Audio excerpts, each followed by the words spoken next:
ডাকলাম না, আমরা নিজেরা পরামর্শ করে নেতৃত্বকে জানিয়েছিলাম। অনেকদিন ধরেই শাহ আলম আমাদের কোনো পদাধিকার না, কিন্তু একজন তৃণমূলের কর্মী হিসেবেই তাকে পরিচিত। সে গত নির্বাচন আমার হয়েছে, নির্বাচন করেছে, পার্টির হয়েই করেছে, মানে কিন্তু তার কিছু কার্যকলাপ অনেকদিন ধরেই ফেসবুকে বিষয় ছিল। আমরা এটা ইরেজ করছিলাম, দেখছিলাম না, ঠিক আছে। আমরা চিরকালই পার্টির অভ্যন্তরীণ ঘটনা বাইরে বলবো, এটা রুচিতে বাঁধে, আমাদের রুচিতে বাঁধে।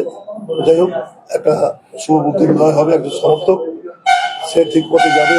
কিন্তু গতকালকে একদম এক্সট্রিম পয়েন্টে সে নিজে জানে যে মানে কোন মাল ফেলা নিয়ে কোন প্রবলেম, পুলিশ তাকে ডেকেছে, দুজনকে, ওকে একা তাকে ডেকেছে, যেখানে সেও কিন্তু তৃণমূলের তাদের ডেকেছে কোনো একটা প্রবলেম চলে যাবে।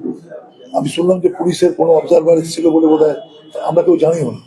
হঠাৎ সেখানে দাঁড়িয়ে একদম মানে বিজেপির প্রার্থী, তার সঙ্গে তার মানে একসঙ্গে দাঁড়িয়ে করা, একসঙ্গে দাঁড়িয়ে বিষয় করা, এবং সেখানে দাঁড়িয়ে এমনভাবেই সে স্টেটমেন্ট দিল তাহলে মনে হলো যেন আমাদের এই প্রকাশন ওকে ধরেছে আর বিজেপি যেন ওকে ছাড়িয়ে নিয়ে আসছে।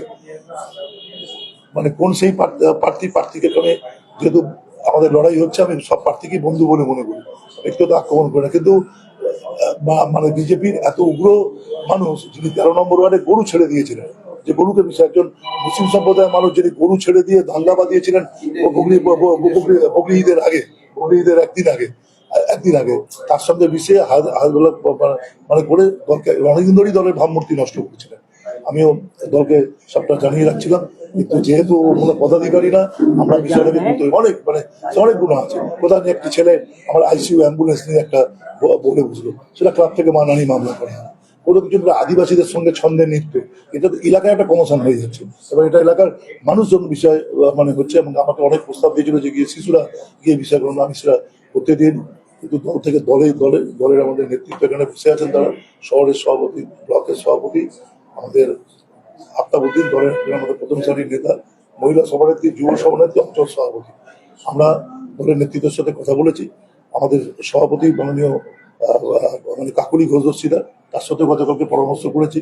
অভিষেক বন্দ্যোপাধ্যায় অফিসেও আমরা জানিয়েছি, সবাই মিলে বলেছেন যে ও যদি কোনো পদাধিকারী না, সাসপেনশন তো সেগুলো আমরা করতাম। ওর সঙ্গে আমাদের যেটা সিদ্ধান্ত, দলের কেউ যোগাযোগ রাখতে পারবে না, ওর সঙ্গে বিষয়টা করতে পারবে না, দলের এখন থেকে কেউ না। ব্যক্তিগতভাবে কি করবে বিষয়টাকে মনে রাখা, এবং আমরা এটা ওর সঙ্গে আমাদের সমস্ত সমর্থক দল দিতে যোগসূত্র বন্ধ করতে বলবো, যারা এই সময় জুড়ে